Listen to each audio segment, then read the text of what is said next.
함께 기도하겠습니다. 참 좋으신 주님, 오늘도 우리를 말씀의 자리로 불러주신 주님의 은혜에 감사를 드립니다. 말씀을 아는 지혜와 그 지혜를 가지고 삶을 살아낼 담대함을 얻는 시간 되게 하여 주시옵소서. 우리를 헵시바요 뿔나라 하시며 주님의 신부라 말씀하신 주님, 이틀 전 감사와 감격의 주일을 보냈지만 순결한 신부의 삶 살지 못하였음을 고백합니다. 감사의 삶보다는 여전히 원망과 탄식의 소리가 삶에 가득했으며 주님만 바라보며 주님과 동행하는 삶을 살아야 함에도 불구하고 롯의 아내와 같이 세상의 마음을 빼앗긴 삶이었음을 고백합니다.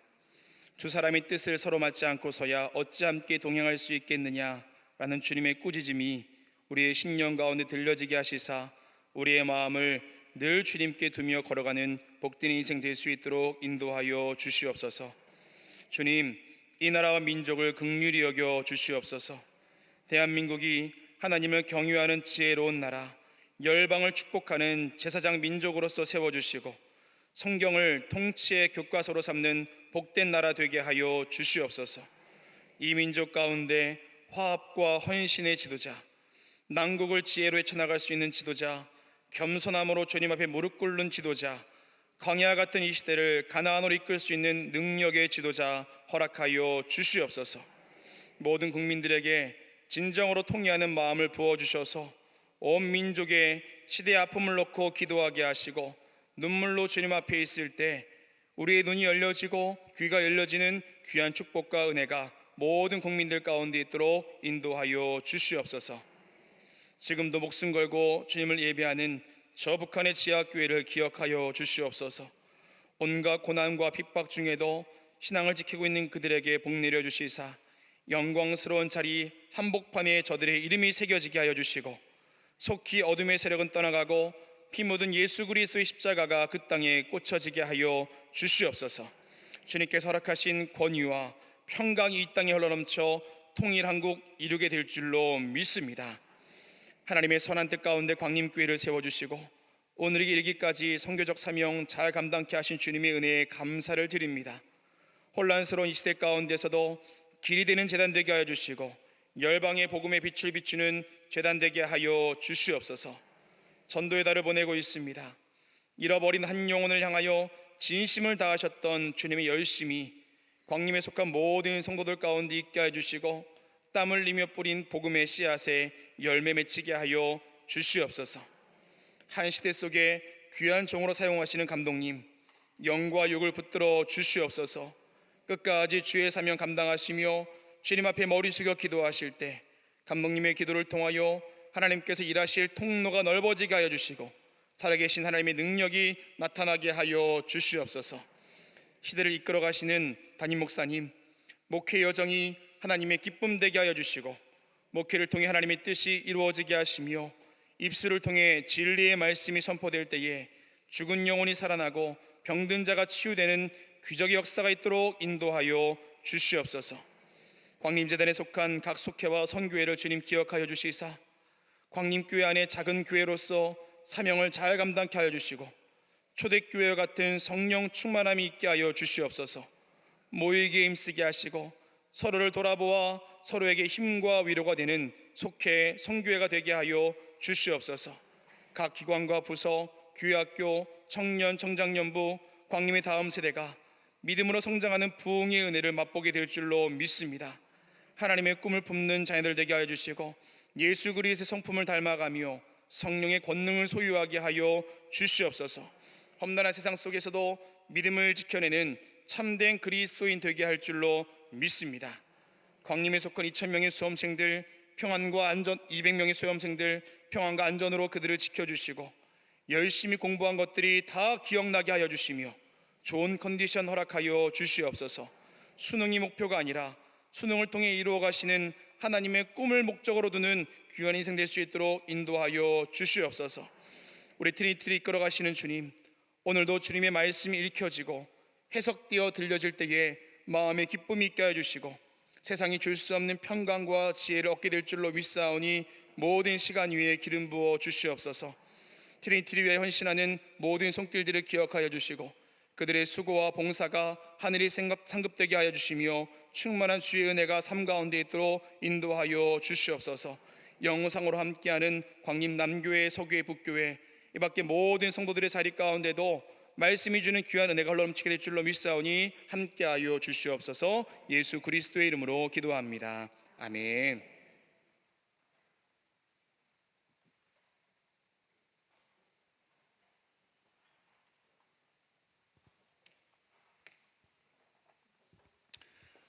광림 코이노니아입니다. 여성교회 가을 선교 장터가 마지막 날입니다. 일서 선교국에서 월남쌈 세트, 밀크티, 수능 선물 세트, 각종 기증품이 판매되고 있습니다. 기도해 주시고 후원해 주셔서 감사를 드리고, 오늘이 마지막 날입니다. 오늘 나가시면서 더 귀한 은혜 현장 되시기를 바랍니다. 트리니티 과제물 제출 안내입니다. 기존 31, 32, 33교구 성도님께서는 올해부터 변경된 교구를 확인하셔서 꼭 교구를 확인하시고 제출해 주시기를 부탁드립니다.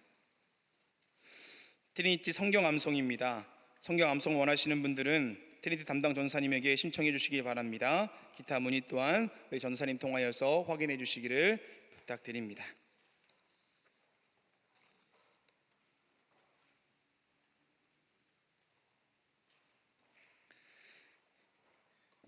금일 성경 암송 구절은 느헤미야 10장 39절인데요. 우리 29교구의 우리 강주호 성도님 암송해 주시겠습니다.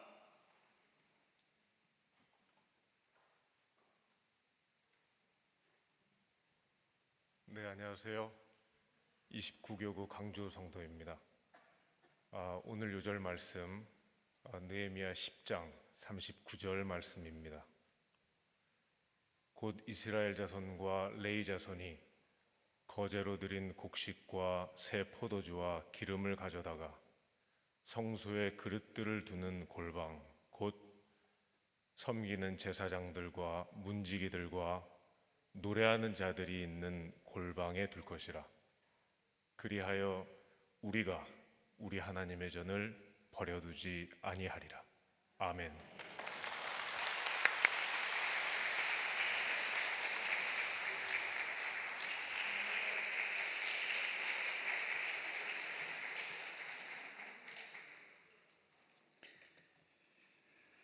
오늘 성경 말씀은 느헤미야 13장입니다.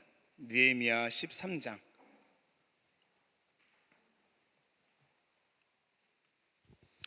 (1절부터) (31절까지의) 말씀입니다. 느헤미야 13장.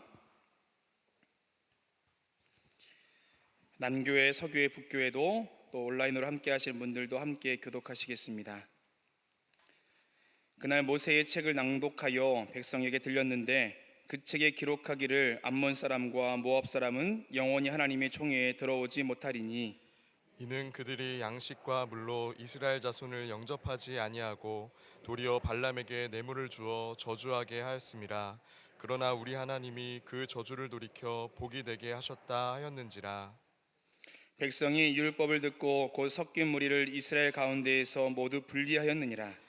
이전에 우리 하나님의 전에 방을 맡은 제사장 엘리야십이 도비아와 연락이 있었으므로 도비아를 위하여 한 큰 방을 만들었으니 그 방은 원래 소재물과 유향과 그릇과 또 레위 사람들과 노래하는 자들과 문지기들에게 11조로 주는 곡물과 새 포도주와 기름과 또 제사장들에게 주는 거제물을 두는 곳이라. 그때에는 내가 예루살렘에 있지 아니하였느니라. 바벨론 왕 아닥사스다 32년에 내가 왕에게 나아갔다가 며칠 후에 왕에게 말미를 청하고 예루살렘에 이르러서야 엘리야십이 도비아를 위하여 하나님의 전뜰에 방을 만든 악한 일을 안지라.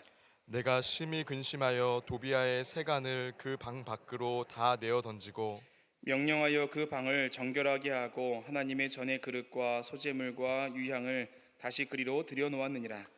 내가 또 알아본즉 레위 사람들이 받을 몫을 주지 아니하였으므로 그 직무를 행하는 레위 사람들과 노래하는 자들이 각각 자기 밭으로 도망하였기로 내가 모든 민장들을 꾸짖어 이르기를 하나님의 전이 어찌하여 버린 바 되었느냐 하고 곧 레위 사람을 불러 모아 다시 제자리에 세웠더니 이에 온 유다가 곡식과 새 포도주와 기름의 11조를 가져다가 곡간에 드림으로 내가 제사장 셀랴마와 서기관 사독과 레위 사람 부다야를 창고지기로 삼고 마따냐의 손자 삭굴의 아들 하난을 버금으로 삼았나니 이는 그들이 충직한 자로 인정됨이라. 그 직분은 형제들에게 분배하는 일이었느니라. 내 하나님이여 이 일로 말미암아 나를 기억하옵소서. 내 하나님의 정과 그 모든 직무를 위하여 내가 행한 선한 일을 도말하지 마옵소서. 그때 내가 본즉 유다에서 어떤 사람이 안식일에 술뜰을 밟고 곡식단을 나귀에 실어 운반하며 포도주와 포도와 무화과와 여러 가지 짐을 지고 안식일에 예루살렘에 들어와서 음식물을 팔기로 그날에 내가 경계하였고 또 두로 사람이 예루살렘에 살며 물고기와 각양 물건을 가져다가 안식일에 예루살렘에서도 유다 자손에게 팔기로 내가 유다의 모든 귀인들을 꾸짖어 그들에게 이르기를 너희가 어찌 악을 행하여 안식일을 범하였느냐. 너희 조상들이 이같이 행하지 아니하였느냐. 그래서 우리 하나님이 이 모든 재앙을 우리와 이 성읍에 내리신 것이 아니냐. 그럼에도 불구하고 너희가 안식일을 범하여 진노가 이스라엘에게 더욱 심하게 임하도록 하는도다 하고 안식일 전 예루살렘 성문이 어두워 갈 때에 내가 성문을 닫고 안식일이 지나기 전에는 열지 말라 하고 나를 따르는 종자 몇을 성문마다 세워 안식일에는 아무 짐도 들어오지 못하게 하였으므로 장사꾼들과 각양 물건 파는 자들이 한두 번 예루살렘 성 밖에서 잠으로 내가 그들에게 경계하여 이르기를 너희가 어찌하여 성 밑에서 자느냐. 다시 이같이 하면 내가 잡으리라 하였더니 그 후부터는 안식일에 그들이 다시 오지 아니하였느니라. 내가 또 레위 사람들에게 몸을 정결하게 하고 와서 성문을 지켜서 안식일을 거룩하게 하라 하였느니라. 내 하나님이여 나를 위하여 이 일도 기억하시옵고 주의 크신 은혜대로 나를 아끼시옵소서. 그때 내가 또 본즉 유다 사람이 아스돗과 암몬과 모압 여인을 맞아 아내로 삼았는데 그들의 자녀가 아스돗 방언을 절반쯤은 하여도 유다 방언은 못하니 그 하는 말이 각 족속의 방언이므로 내가 그들을 책망하고 저주하며 그들 중 몇 사람을 때리고 그들의 머리털을 뽑고 이르되 너희는 너희 딸들을 그들의 아들들에게 주지 말고 너희 아들들이나 너희를 위하여 그들의 딸을 데려오지 아니하겠다고 하나님을 가리켜 맹세하게 하라 하고 또 이르기를 옛적에 이스라엘 왕 솔로몬이 이 일로 범죄하지 아니하였느냐. 그는 많은 나라 중에 비길 왕이 없이 하나님의 사랑을 입은 자라. 하나님이 그를 왕으로 삼아 온 이스라엘을 다스리게 하였으나 이방 여인이 그를 범죄하게 하였나니 너희가 이방 여인을 아내로 맞아 이 모든 큰 악을 행하여 우리 하나님께 범죄하는 것을 우리가 어찌 용납하겠느냐. 대제사장 엘리야십의 손자 요야다의 아들 하나가 호론 사람 산발랏의 사위가 되었으므로 내가 쫓아내어 나를 떠나게 하였느니라. 내 하나님이여 그들이 제사장의 직분을 더럽히고 제사장의 직분과 레위 사람에 대한 언약을 어겼사오니 그들을 기억하옵소서. 내가 이와 같이 그들에게 이방 사람을 떠나게 하여 그들을 깨끗하게 하고 또 제사장과 레위 사람의 반열을 세워 각각 자기의 일을 맡게 하고 또 정한 기한에 나무와 처음 익은 것을 드리게 하였사오니 내 하나님이여 나를 기억하사 복을 주옵소서. 아멘. 오늘은 느헤미야 마지막 시간입니다. 느헤미야 마지막 1장부터 13장까지 그 마지막 시간인데요. 1장부터 7장까지는 성벽을 짓는 일과 그리고 8장부터 13장까지는 성벽을 지었다면 그 안에 있어야 하는 이제는 신앙의 본질을 다시 한번 되새기는 것이 8장부터 13장까지의 이야기입니다. 우리가 마지막 시간 하기에 앞서서 1장부터 잠깐 간략하게 쭉 보면서 넘어갈 건데요. 교재에는 나와 있지 않습니다. 한번 기억을 되새기시면서 함께 1장부터 천천히 가보고 8장 그다음에 오늘 11장, 12장, 13장을 해보겠습니다. 자, 이스라엘 백성들이 바벨론 포로지로 끌려갈 때는 총 3차에 의해서 끌려갔습니다. 주전 605년에 1차, 그리고 598년에 2차, 그리고 3차 586년. 1차 때 다니엘이 끌려갔고요. 2차 때 에스겔이 끌려갔고 3차 때 예루살렘 성이 무너지면서 다 멸망했습니다. 자, 그리고 돌아오는 것도 3차 이에서 돌아왔습니다. 1차는 주전 537년에 스룹바벨에 의해서 돌아왔던 사람 중에 스룹바벨이 돌아오자마자 성전을 다시 한번 지어 올리죠. 그리고 2차에는 에스라가 있었고 그리고 오늘 3차에는 느헤미야가 있었습니다. 느헤미야는 성전 중심의 신앙 공동체를 세웠던 학사입니다. 지도자입니다. 사람들에게 말씀을 가르쳤던 사람인데 오늘 보시는 마지막 11장, 12장, 13장에도 또 등장을 합니다. 자, 그리고 마지막 3차 때는 느헤미야가 이제는 귀환을 하죠. 오늘 말씀은 느헤미야가 귀환하여서 이스라엘 백성들에게 다시 한번 성벽을 지어 올리고 말씀을 가르치고 있어야 하는 신앙의 본질에 대해서 이야기하면서 오늘 본문이 이어지는데요. 느헤미야 1장에 보면 느헤미야가 왜 다시 이제는 바사에서 페르시아에서 예루살렘 오게 되었는지에 대해서 설명을 합니다. 예루살렘 성은 하나님 나라 예표로서 그의 거룩한 백성들이 평안히 거할 수 있는 도성이었으나 주변의 이방인들로부터 큰 환난과 능욕을 당하였다는 소식을 듣고 느헤미야는 금식하며 기도합니다. 그래서 1장 말씀은 느헤미야가 기도했다, 그게 핵심입니다. 4절 말씀에 슬퍼하며 금식하며 기도했다. 6절 말씀에 주야로 기도했다. 백성들의 죄가 자신의 죄인 것처럼 기도했던 느헤미야. 자, 그리고 2장 말씀에 그렇게 기도를 한 지 4개월이 지났습니다. 느헤미야가 했던 일이 뭐냐면 아닥사스다, 이제는 술 맡은 관원이었었거든요. 한 잔치자리가 되었을 때 아닥사스다가 느헤미야의 표정을 보고 이야기합니다. 아니, 왜 이렇게 표정이 어둡습니까? 물었더니 느헤미야가 이야기하죠. 사실은 저희 고향, 고향도 아니죠. 태어난 게 이미 거기서 태어났으니까는요. 저기 예루살렘에 이렇게 이야기합니다. 묘비가 다 파괴됐습니다. 이야기합니다. 당시 사람들에게 사실 예루살렘 성이 파괴되었습니다, 그 말보다는 묘비가 파괴되었습니다라는 말이 더 와닿았습니다. 왜냐하면 그들은 사람들이 죽어서 묻히는 무덤, 그 묘비가 굉장히 중요했기 때문에 그렇습니다. 자, 그랬더니 어떻게 했습니까? 그래, 돌아가라 허락을 하죠. 그리고 기한을 정해줍니다. 언제까지 거기에 머물러 있다 와라 정해주고 이제 느헤미야가 넘어갑니다. 근데 2장 말씀에서 우리가 주목해 볼 구절은 8절 말씀에 하나님의 선한 도우심으로 라는 말이 등장을 하거든요. 기도했던 사람 느헤미야는 이 모든 것이 하나님의 선한 도우심으로 된 일입니다 라고 그렇게 이야기하고 넘어오는데, 넘어왔더니 여의치가 않습니다. 이제는 다시 한번 돌아보는 여정 중에 낮에 돌아보지 않고 한밤중에 돌아보죠. 무엇이 문제이고 지금 상황이 어떤지를 돌아봅니다. 그리고 백성들에게 권면을 하죠. 자, 3장에서는 성벽 재건에 참여한 이들의 명단이 기록되어 있습니다.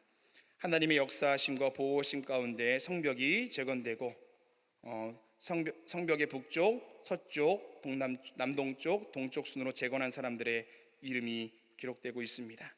자, 4장에서는 방해하는 일들이 있었습니다. 3장의 내용과 시간적으로 평행을 이루는 본문인데요, 방해하는 대적들 앞에 느헤미야는 탁월한 이제는 지도력을 발휘합니다. 자, 5장에서는 믿음의 본이 된 느헤미야입니다. 사람들이 이제는 성벽을 지어 올려야 하는데 외적으로도 문제가 있죠. 이제 이방인들의 방해가 있었습니다. 근데 내적으로는 뭐가 문제가 있냐면 세금에 대한 문제, 그리고 빚에 대한 문제, 그리고 여러 가지 이제는 그런 재물에 대한 문제가 있었습니다. 그때 느헤미야는 하나님 중심의 율법 중심으로 이제는 그 문제를 해결할 것을 권면하죠. 그리고 그렇게 6장으로 넘어갑니다. 계속되는 음모와 이제는 완공된 성벽. 음모가 끝나지 않았습니다. 느헤미야를 죽이려고 하는 사람들도 있었지요. 그리고 죄를 저지도록 올무로 놓기로 했습니다. 이러한 중에 성벽은 52일 만에 이제는 재건되었습니다. 성벽이 재건된 후에도 문제가 없었던 것은 아닙니다. 계속되는 음모와 더불어 성전 재건 이외의 문제들로 이제 느헤미야가 대처를 하는데요, 특별히 오늘 말씀에서 이야기하겠지만 인구 감소의 문제가 가장 큰 문제였습니다. 성벽을 지어놨는데 정작 예루살렘 그 성벽 안에 성읍에 살 사람이 부족했던 것이지요. 오늘 말씀을 보면서 이야기하겠습니다. 그리고 8장에서 에스라의 율법 낭독이 있습니다. 에스라가 수문학 광장에서 율법을 낭독하고 초막절을 지키죠. 자, 그런데 지난 시간에 보았던 내용인데요, 7장까지는 성벽을 지었습니다. 성벽을 짓고 나니까 백성들의 마음이 뭐가 있냐면 영적인 허기짐이 있는 겁니다. 성벽을 짓긴 졌는데 이제 우리가 어떻게 살아야 될 것인가? 그게 문제가 되었던 거죠. 그래서 8장 서두에서 어떻게 합니까? 이스라엘 백성들이 직접 에스라를 불러옵니다. 에스라를 불러와서 모세의 율법책을 좀 가져오십시오. 우리의 영적인 허기짐을 좀 채워주십시오. 7장까지는 느헤미야가 주도해서 성벽을 지었다면 8장부터는 에스라가 등장하여서 말씀을 가르칩니다. 성경에 보니까 율법이 낭독되고 해석되고 깨닫게 되었을 때 모든 백성이 울었더라라고 이야기합니다. 모인 사람은 내가 성경을 이야기할 때 이해할 수 있는 사람들은 다 모여라 이야기했거든요. 이제는 성벽이 지어지고 이제 어떻게 살아야 될 것인가? 그 허기짐 앞에 에스라가 등장하여서 다시 모세의 율법을 가르치는데, 중요한 것은 에스라가 와서 내가 가르쳐 줄 게가 아니라 백성들이 가르쳐 주십시오, 그 마음을 가지고 8장 1절에서 다시금 율법의 말씀이 읽혀집니다. 초막절이 지켜지는데 성경에 보니까 그 초막절이 여호수아 때 이후 처음이다 라고 이야기합니다. 750년 전에 초막절을 지키고 지금 처음 초막절을 지킨다라는 것이지요. 자, 9장 말씀에 백성들이 말씀을 들었을 때 어떤 일이 벌어집니까? 회개하고 언약의 갱신을 세우게 되는데, 이때 언약 갱신했던 내용은 크게 세 가지입니다. 먼저는 예배가 회복되어야겠구나, 두 번째는 기도해야겠구나, 단에 올라서서 부르짖었던 레위인의 모습이 9장 가운데 있습니다. 그리고 세 번째는 정체성을 바로해야겠구나. 그래서 9장 말씀에 보면은 아브라함부터 이어지는 이야기가 쭉 다시 한번 설명하고 있습니다. 우리 민족이 어떤 민족인지에 대해서 이야기하죠. 마지막 10장에서는 백성들의 새로운 다짐이 있습니다. 인을 치는데요, 그 무슨 말이냐면 서명했다라는 이야기입니다. 세 가지 내용의 설명을 합니다. 첫 번째는 이방인과 금혼하겠습니다. 두 번째는 안식일을 지키겠습니다. 세 번째는 예배, 성전을 지키겠습니다. 이 세 가지의 내용의 인을 치는 장면이 10장까지 등장합니다. 자, 오늘 이제 11장입니다. 11장, 12장, 13장. 1장부터 7장까지는 성벽 재건, 8장부터 13장까지는 성벽 안에 있어야 하는 그 신앙에 대해서 이야기하는데, 율법의 해석 8장과 언약의 갱신 9장 10장을 통해서 영적으로 각성된 이스라엘의 모습을 기록했다면 13장부터 13장까지 11장부터 13장까지는 언약 말씀에 기초한 순종한 유대 민족의 신앙적 자세에 대해서 이야기하고 있습니다. 막상 성벽을 재건하고 보니까 예루살렘에 거주할 사람이 필요했습니다. 아까 말씀드린 것처럼 사람이 없었습니다. 정작 이 말씀대로 살아갈 사람이, 성벽을 지킬 사람이 없었다라는 거죠. 11장에는 그 사람들이 어떻게 뽑히는지에 대해서 이야기합니다. 그리고 12장에서는 무슨 일이 있습니까? 이제 귀환한 사람들의 명단을 다 써놓고 이제 11장에서 성전 봉헌식이 이제는 이루어집니다. 성전 봉헌식은 성벽 봉헌식입니다. 성벽 봉헌식입니다. 성벽 봉헌식은 성벽입니다. 성벽 봉헌식입니다. 성벽 봉헌식은 성벽을 짓고 나서 바로 이루어지지 않았습니다. 그 사이에 해결할 문제가 분명 있었다라는 건데요, 오늘 12장 말씀에서 함께 다루도록 하겠습니다. 자, 그러나 마지막 13장에 보면 예레미야가 앞에 1장에서 아닥사스다에게 이야기하죠. 기한을 채우면 제가 돌아오겠습니다. 기한이 찼습니다. 돌아갔는데 문제는 거기서 벌어지더라고요. 지도자가 부재하고 나니까 또다시 이스라엘 백성들 사이에 죄가 들어오기 시작한 겁니다. 아닥사스다 왕이 불러서 갔던 이제는 느헤미야가 다시 돌아왔을 때 그들이 저지른 죄에 대해서 알게 돼요. 그리고 또다시 재개혁을 합니다. 그게 마지막 13장의 내용입니다. 자, 첫 번째 보겠습니다. 예루살렘 주변에 거주하는 백성들. 자, 예루살렘 성벽은 재건되었지만 그 안에 거주하는 사람들이 적었습니다.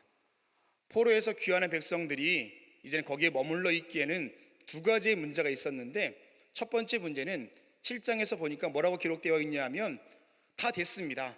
다 됐는데 정작 집이 없었다라고 이야기하지요. 그렇다 보니까 황폐한 그 거기에 거할 사람이 없는 겁니다. 살 사람이 없었던 것이죠. 두 번째 문제는 뭐냐 하면 이방인들의 방해가 여전히 있었습니다. 언제 죽일지 모르는 거지요.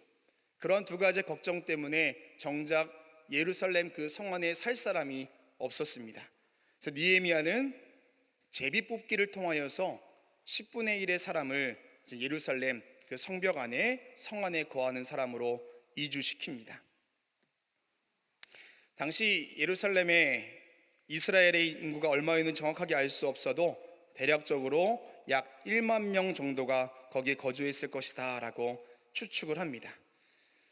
자, 그리고 이제 이주 정책의 이야기가 그래서 1절과 2절에 이야기하는데, 아까 말씀드렸던 거지요. 집에 문제가 있었습니다. 그리고 두 번째는 이제는 이방인들의 방해가 있었습니다.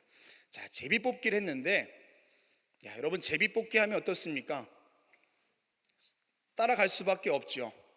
예나 지금이나 제비 뽑기 하면 이게 하나님의 뜻이구나 라고 여길 수밖에 없는 겁니다. 이 당시에 제비 뽑기를 했는데 성경은 뭐라고 이야기하냐면, 제비 뽑기 했던 사람들이 억지로 끌려왔다가 아니라 자원하여 끌려왔다라고 이야기합니다. 선뜻 내가 가겠습니다라고 이야기하지 못했지만 제비 뽑긴 후에는 그 뒤에는 사람들이 이제는 순종하는 마음으로 자원하여 갔다라고 이야기하지요. 자, 제비 뽑기로 이주된 그들은 자원하는 마음으로 이주의 길을 결정하였고 온 백성들은 그들을 축복하였습니다. 자, 자원하는 마음입니다.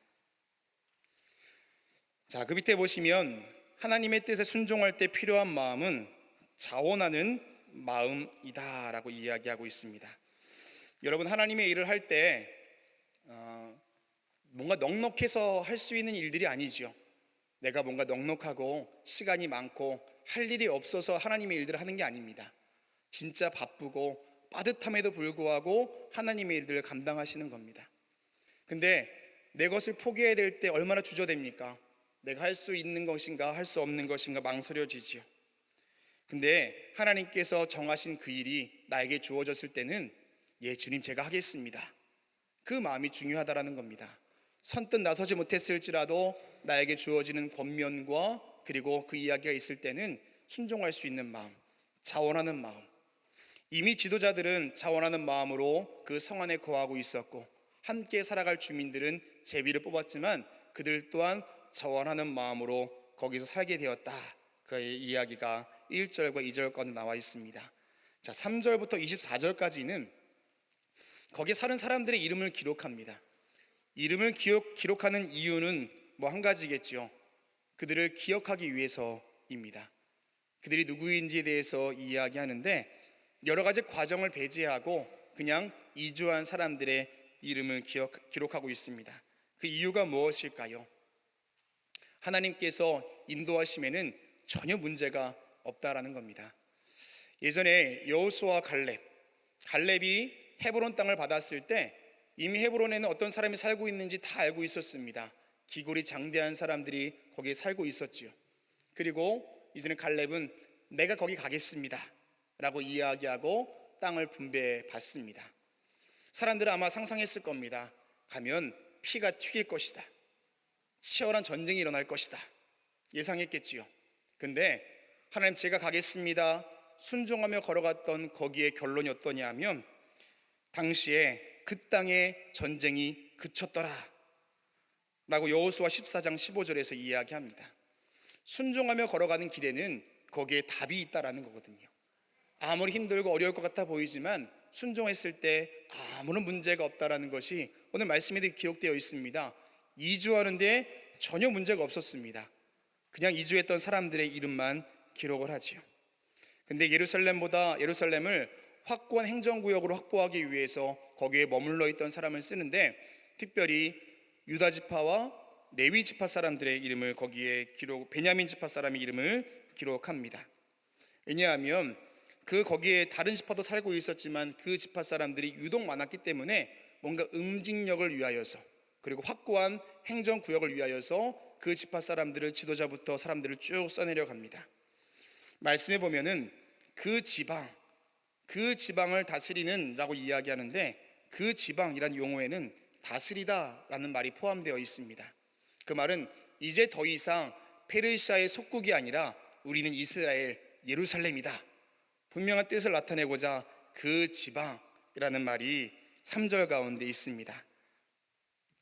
독립된 행정구역을 나타내는 말로 그 지방이라고 써놨습니다. 여러분 성경 펼쳐보시면서 한번 11장 거기 3절에 그 지방, 거기 한번 동그라미 쳐도 좋을 것 같습니다.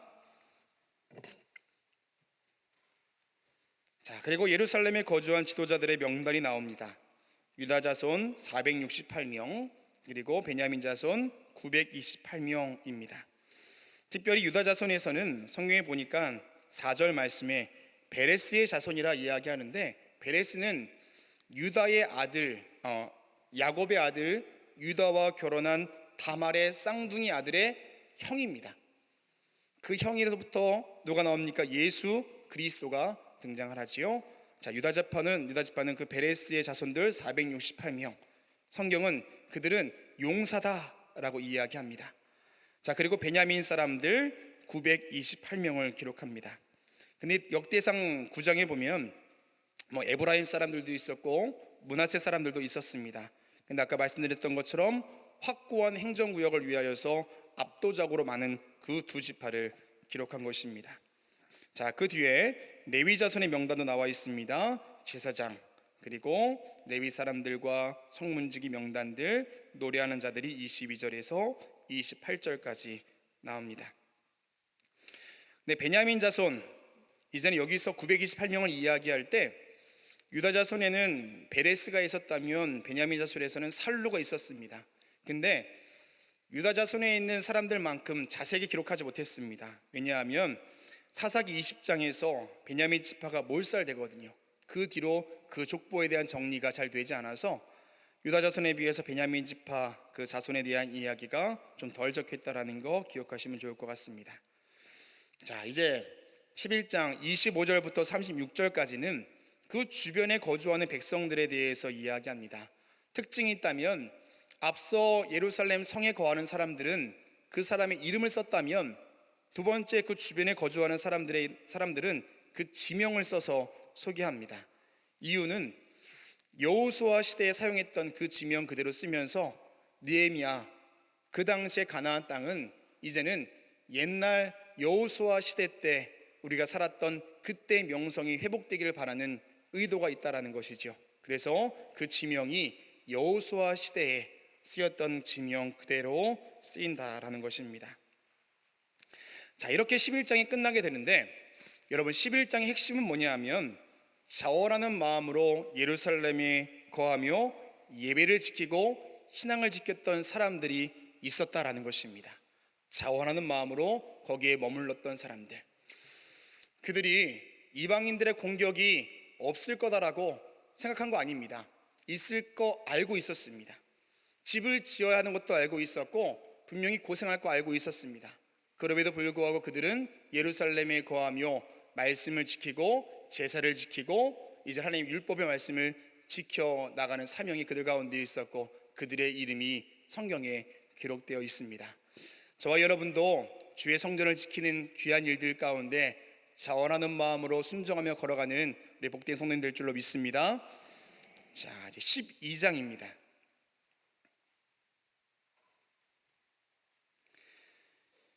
성벽을 재건한 후에 현실적으로 노출된 예루살렘 거주민 부족에 대한 문제를 해결한 뒤에 이제는 성전 봉헌식이 이루어집니다.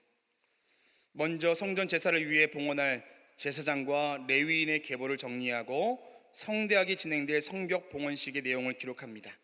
그리고 11조 제도를 정비하여서 성전에 봉헌하는 레위인들의 안정된 생활을 보장시켜 주었습니다.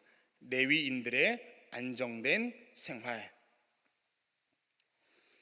그로 말미암아 예루살렘은 하나님께서 다스리시는 도성답게 회복되었고, 제사장 레위인들의 직무 설명과 그리고 제도 정비를 통해 하나님의 통치와 섭리가 이스라엘에 회복되었음을 12장에서 이야기합니다.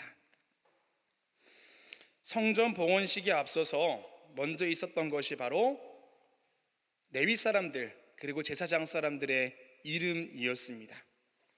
먼저 그 안에서 헌신할 사람들이 누구인지에 대해서 먼저 이야기하는 것이죠. 근데 그 명단들은 단순한 보존을 위한 것이 아니었습니다. 여러분, 명단이 에스라 느헤미야에 보면은 약 4분의 1을 차지합니다. 왜 많은 인원이 그렇게 등장을 했는가? 1차 포로에서 귀환된 사람이 7장 6절에서 73절에서 인친자의 명단이 10장 1절에서 27절에서 거주했던 사람들의 명단이 11장 3절에서 24절에서 그리고 마지막 행렬에 참여한 사람이 12장 32에서 42절까지 나오는데 왜 이렇게 많은 사람들의 이름이 등장했는가? 사실 하나님께서는 이스라엘의 왕이 세워지는 것을 원하지 않으셨습니다. 다 알고 있으시지요? 하나님께서 원하셨던 것은 하나님이 다스린 나라입니다. 근데 결국에 인간이 왕을 요구하죠. 그리고 왕조 시대가 시작되고 예루살렘이 멸망하면서 왕조 시대가 끝이 났습니다. 어쩌면 그때까지는 백성들의 이름은 잘 모릅니다. 그냥 그 시대의 왕이 누구였구나, 어느 왕조 시대구나라고 알고 있었지요. 근데 또다시 시작되는 예루살렘 그 성벽이 봉헌식에 앞서서 사람들의 이름이 기록되는 이유는 단순히 기억해라 그게 아니라 시대가 바뀌었다라는 겁니다. 왕조 중심의 시대가 아니라 이제는 가문 중심의 시대가 되었다는 거죠. 어느 가문의 누구. 그 말은 이스라엘 공동체 믿음의 사람들이 모두가 이스라엘의 주인 되었고 그들의 주체적으로 나라가 이루어졌다라는 겁니다. 그래서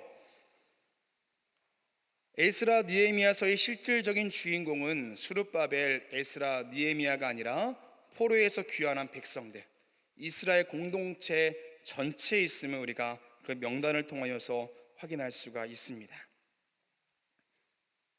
이스라엘 공동체 전체에 이제는 집중하고 있습니다.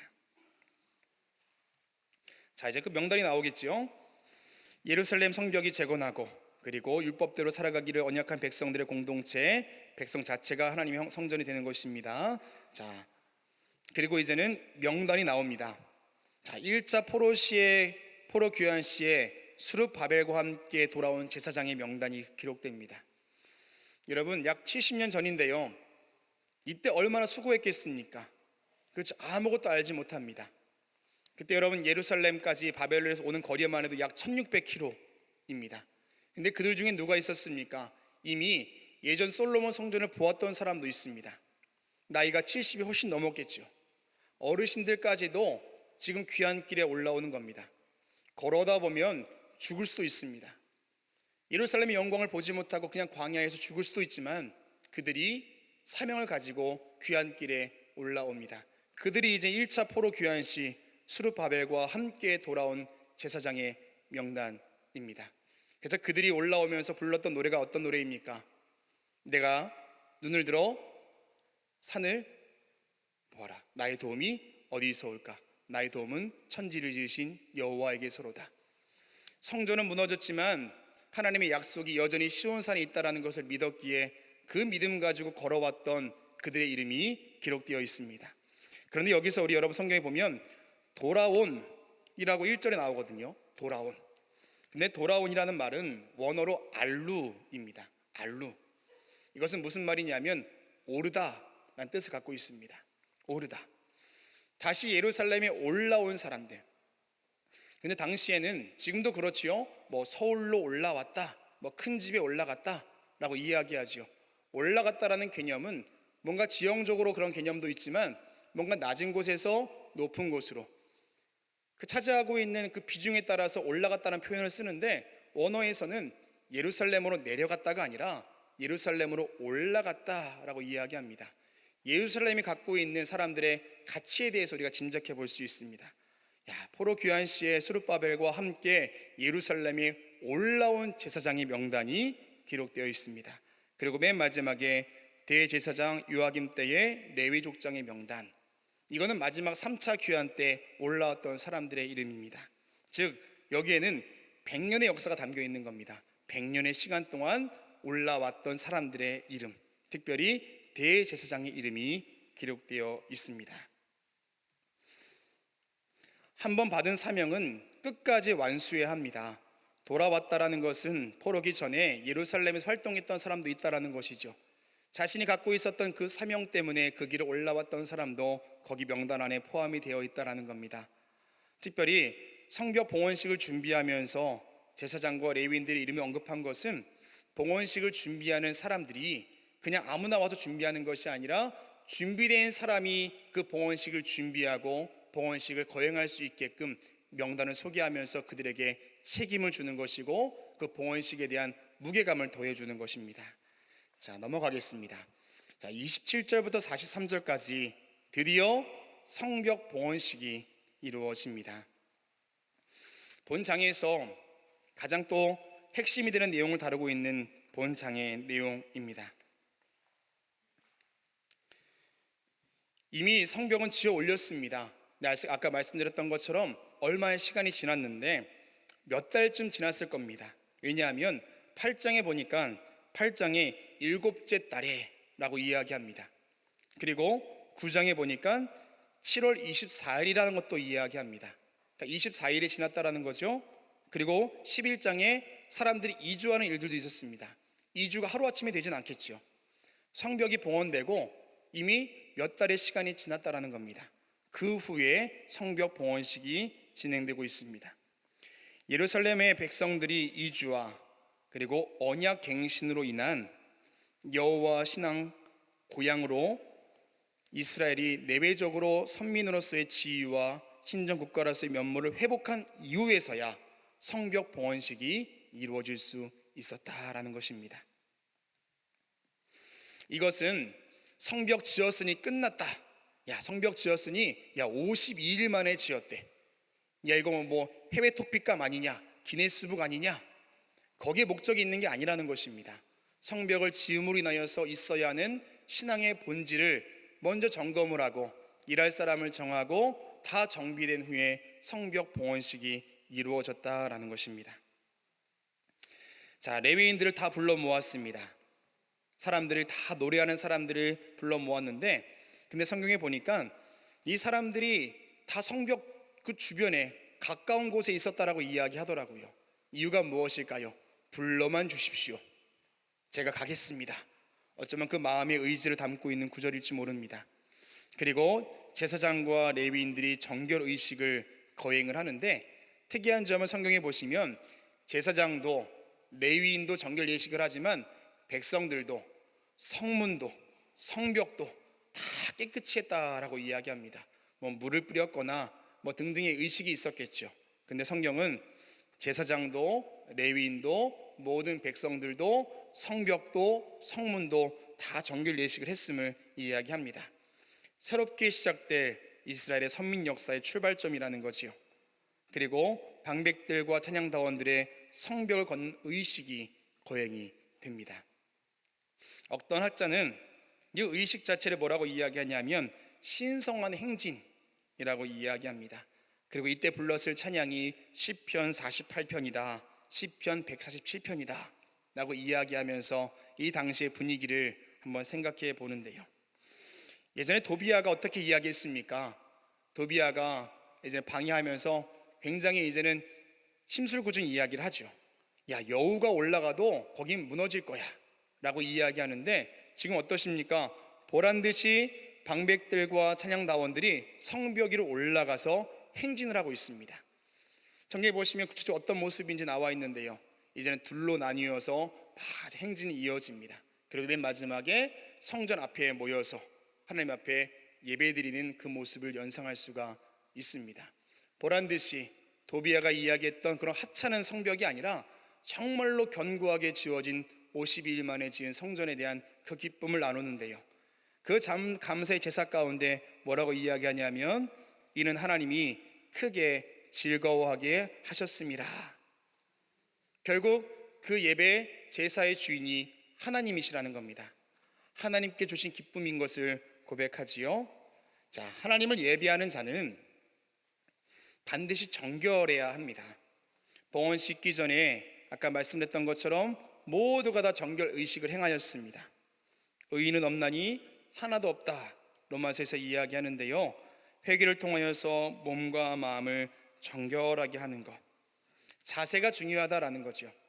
우리가 뭐 목욕을 하고 와야 된다, 새 옷을 입고 와야 된다, 그런 겉모습이 아니라 마음을 정결하게 하고 숨기는 것 없이 있는 모습 그대로 상한 심령의 예배를 주님께 드리는 것이 바로 정결한 자의 예배인 줄로 믿습니다. 하나님을 지키시는 성이 견고한 성이다라는 겁니다.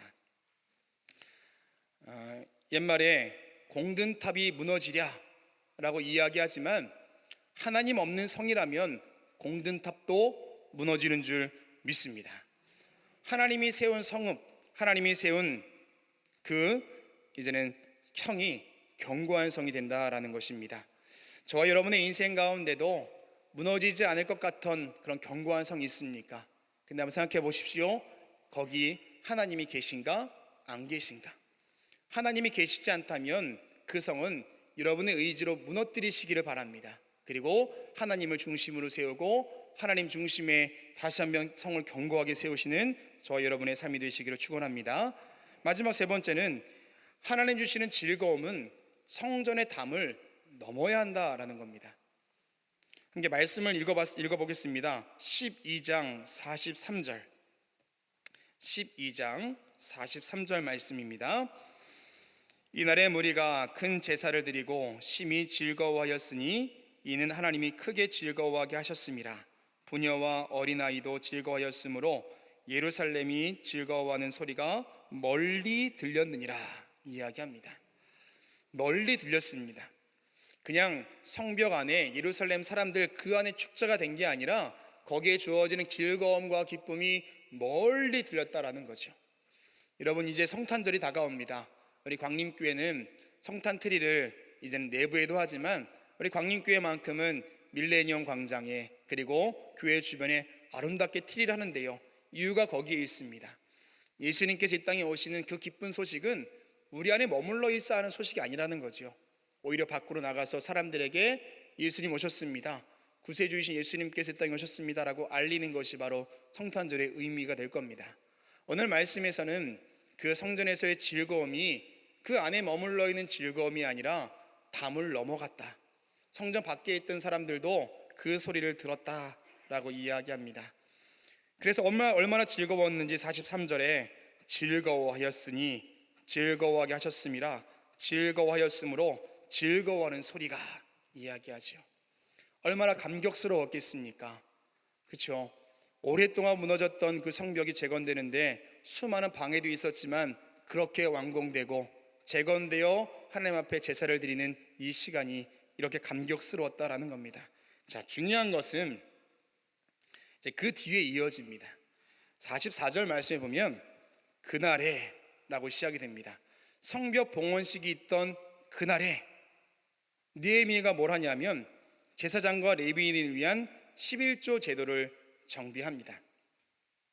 야, 너희들이 이렇게 제사를 지내면서 즐거워할 수 있었던 이유가 무엇이냐?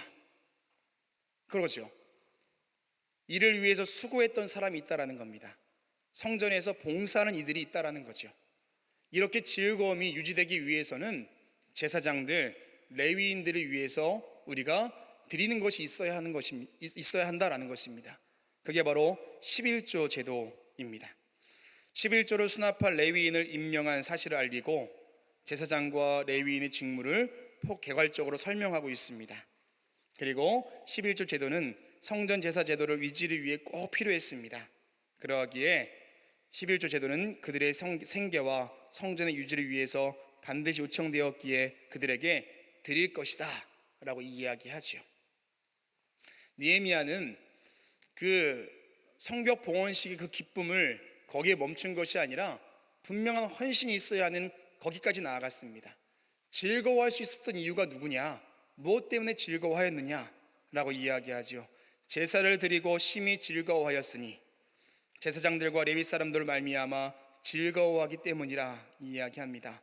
자, 그래서 11조 제도가 왜 필요한지에 대해서 이야기하고 11조 제도 확립의 타당성에 대해서 이야기하고 11조를 내면 어떻게 쓰이는지에 대해서 이야기합니다. 은혜 뒤에는 결단이 있어야 합니다. 성벽 봉헌식이 끝난 때에 그날에 예물이죠. 결단이 요청되었습니다. 그리고 이 결단이 성전에서 드리는 예배의 동력이 되었고 제사장과 레위인들도 사명을 이어갈 수 있었습니다. 자, 여기까지가 12장까지 내용입니다. 12장의 핵심은 성벽 봉헌식이 있습니다. 근데 초반부터 성벽 봉헌식을 했다, 와 즐겁다, 그게 끝이 아니었죠.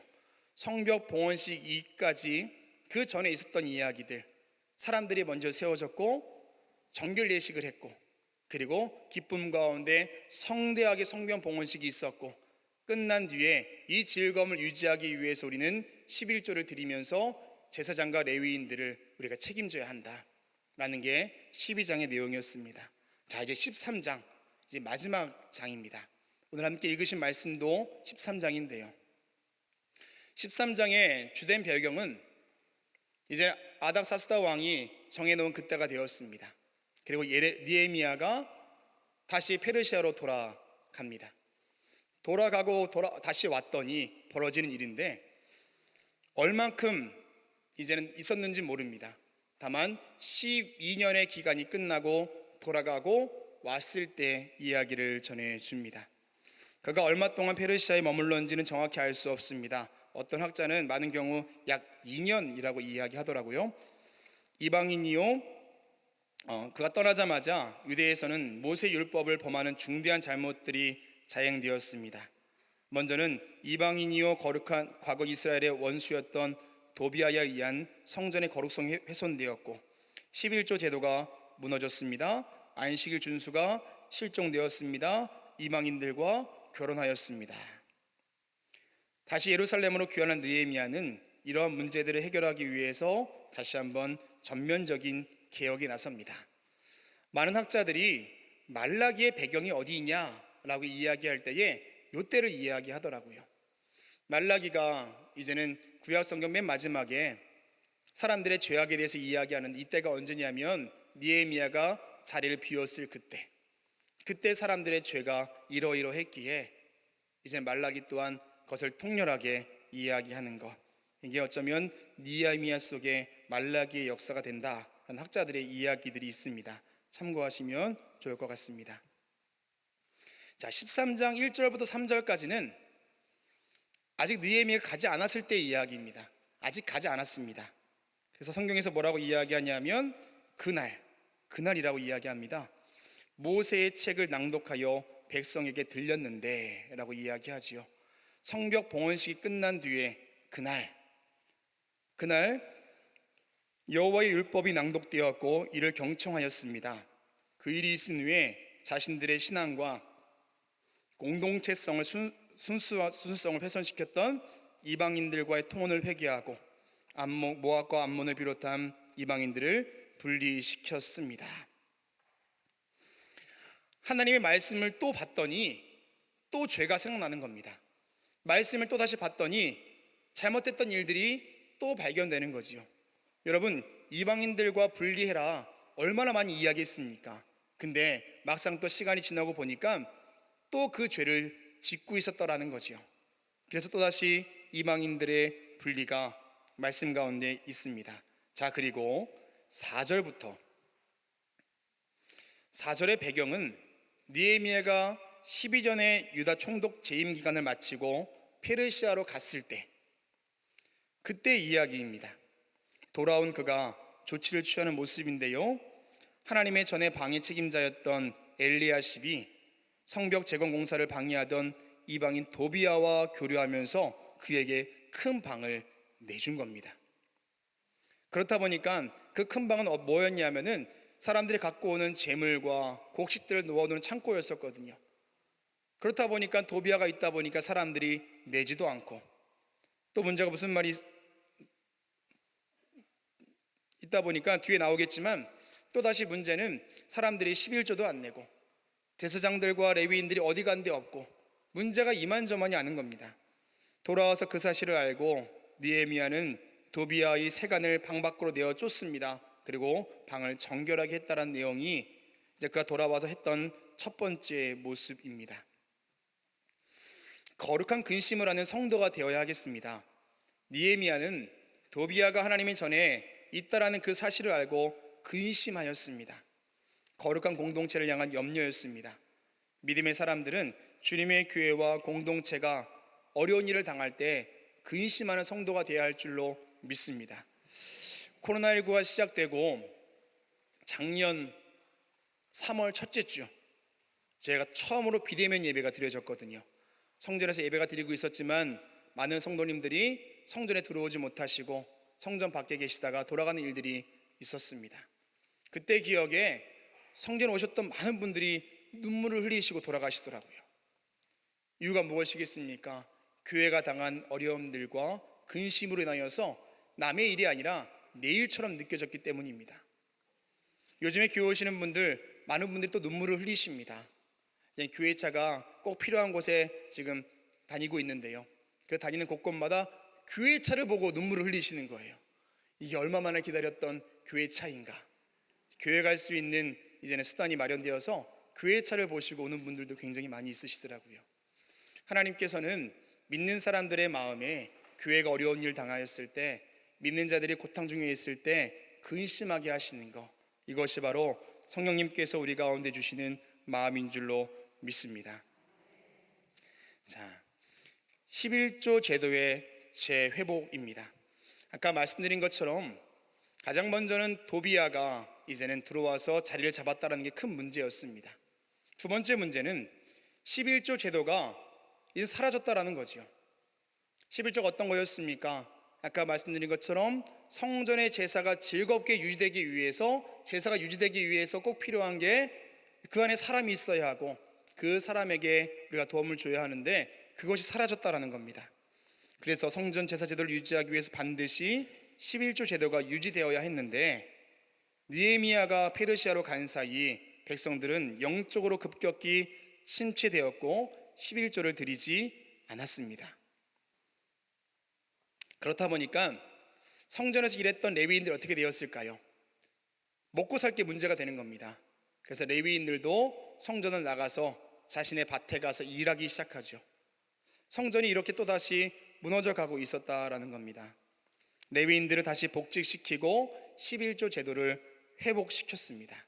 자, 여러분, 근데 그 뒤에 다음 이어지는 문제가 뭐냐 하면 안식일을 범하는 일이었습니다. 자, 근데 11조가 무너지니까 뭐가 문제였을까요? 사람들이 먹고 사는 게 문제가 되는 겁니다.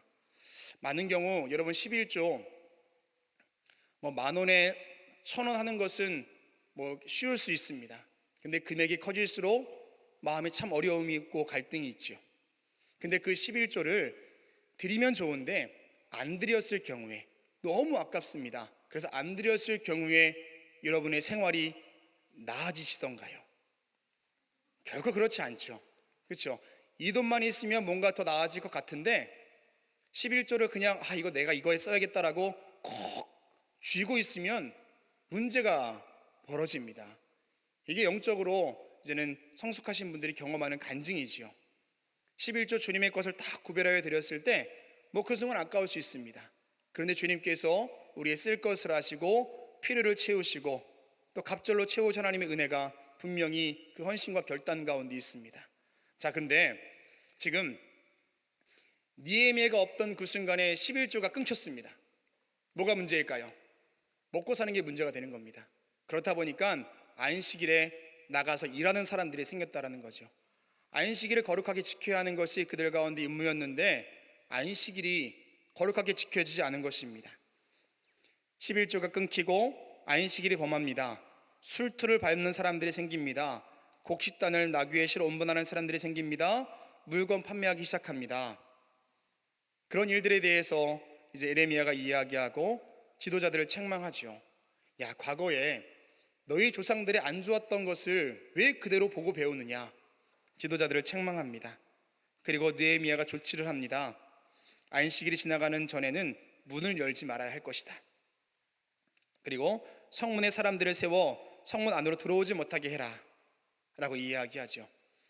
아예 성벽문을 걸어 잠갔다라는 겁니다. 들어오지도 못하게 하고 나가지도 못하게 하고 안식일을 지킬 수밖에 없는 환경을 만들었다라는 겁니다. 그날 장사하는 사람들은요, 안식일이 끝나면 들어와서 장사하느라 바빴습니다. 근데 그것까지도 차단해 버렸습니다. 믿음의 사람들은 우리의 신앙을 방해하는 것이 있다면 잘라 버려야 할 줄로 믿습니다. 여지를 두면 그게 꼭 올무가 되고 가시가 되더라고요. 이스라엘 백성의 역사가 그렇지 않습니까? 하나님께서 가나안 땅을 정복할 때 다 진멸하라 말씀하셨습니다. 근데 진멸하지 않았습니다. 이유가 어떻든지 간에 남겨둔 사람들이 있었는데 결국 그들이 올무가 되고 가시가 되고 사사시대가 찾아올 수밖에 없는 그런 결국의 최악의 상황이 다가오게 되죠. 느헤미야의 안식일에 대한 조치가 그러했습니다. 자, 그리고 이방인들의 통혼 문제가 있었습니다. 그렇게 분리시켰던 일들이 또다시 벌어지는데 어쩌면 왜 느헤미야가 가기 전에 이방인들과 분리했던 그 장면을 13장 앞에 두었을까 생각해 봤더니 이 문제 때문에 그렇더라고요. 말씀이 있고 지도자가 있었을 때에는 그들에게 이방인과의 철저한 분리가 있었는데 지금 지도자가 없고 보니까 이방인들과 통혼하는 문제가 생긴 겁니다. 아까 말씀드렸던 것처럼 도비야가 성전 안에 들어와 살고 있습니다. 이미 도비야는 6장 말씀에 보면은 성벽이 재건되었을 그때에 도비야는 성 안으로 침투합니다. 침투해서 사람들을 이제는 말로 미혹시키고 이미 사람들과 교제를 나누고 있었습니다. 도비야 또한, 그리고 아까 말씀드렸던 우리 엘리야십 또한 그 사람과 교류하고 있었던 것으로 봅니다. 왜냐하면 성경에 보니까 그와 가까이 있었다, 그와 교통했다, 교류했다, 관계를 맺고 있었다 등으로 해석을 합니다. 이 말은 이미 내부에 있었던 그 문제를 차단하지 못했기 때문에 결국은 이렇게 통혼하는 문제가 너무나 이제 쉽게 이루어지고 있었다라는 겁니다. 그래서 23절 이하에는 아스돗과 암몬과 모압 여인을 취하는 이제 그 아내로 삼았던 이야기들을 전해주지요. 그리고 느헤미야가 조치를 취합니다. 아까 말씀드렸던 것처럼 이 모든 문제의 원인은 뭐였냐면 지도자의 부재에 있었습니다. 느헤미야가 없었을 때, 그리고 아마 이때 에스라 또한 죽었을 것이다 라고 이야기합니다. 이스라엘 백성들을 말씀으로 이끌 수 있는 사람이 부재했을 때, 왜 이스라엘 백성들이 출애굽하고 가나안 땅에 들어온 후에 사사시대가 왔겠습니까? 여호수아 이후에 막상 세울 지도자가 없었기 때문에 그렇습니다. 그러니 여호수아가 죽고 그와 함께했던 지도자들이 다 죽은 후에, 장로들이 죽은 후에 그들 가운데 죄가 시작되었습니다. 오늘 느헤미야의 부재 중에, 에스라의 부재 중에 이런 일들이 있었습니다. 느헤미야가 돌아왔을 때 조치를 취하죠. 저와 여러분도 오늘 같은 날 담임 목사님께서 이제는 행사로 나가 있는 이때, 담임 목사님 안 계실 때 더 잘해야 할 줄로 믿습니다. 네. 마지막에 보시면 느헤미야의 조치가 있습니다. 이방인들과 통혼한 사람들을 책망하고 저주하고 형벌을 가합니다. 그리고 딸을 이방인의 며느리로 주거나 이방인의 딸을 며느리로 삼지 않겠다라고 결심을 하지요. 그리고 솔로몬의 동일한 일로 범죄하였음을 이야기합니다. 그러면 마지막 부분에 보면 엘리야십의 손자 요아다의 아들 하나가 호른 사람 산발렛의 사위가 되자 엘리야십 또한 추방시킵니다. 대제사장이라고 봐주는 법이 없습니다. 그도 그의 손자가 이방인과 결혼하였을 때 이제 그도 초방했다. 이게 적용의 이야기였습니다. 마지막 결론입니다. 우리 맨 마지막 구절, 2절 말씀을 한번 같이 읽어보겠습니다. 13장 30절과 31절 말씀입니다.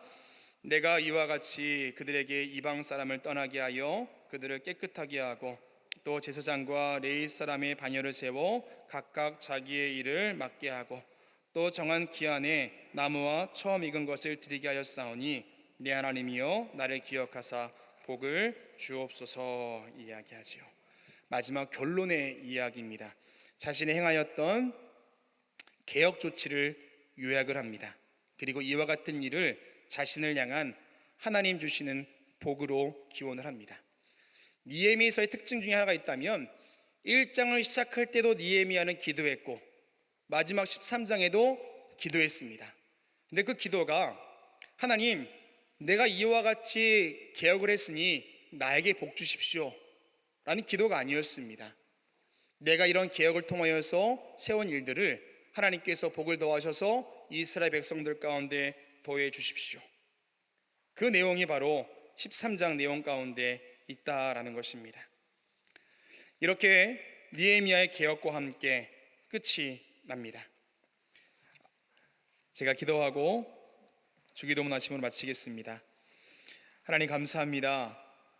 말씀이 고갈되어 허덕이는 이 시대 가운데에 주의 말씀에 힘이 있어 그 말씀을 따라가는 우리 모든 광림교회 성도님들 될 수 있도록 인도하여 주시옵소서.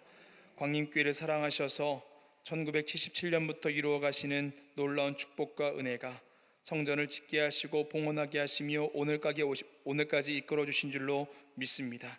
우리 광림에 속한 모든 성도들 그 마음을 지키며 이 시대 가운데서도 교회를 세워나가고 주의 사명 감당할 수 있도록 인도하여 주시옵소서.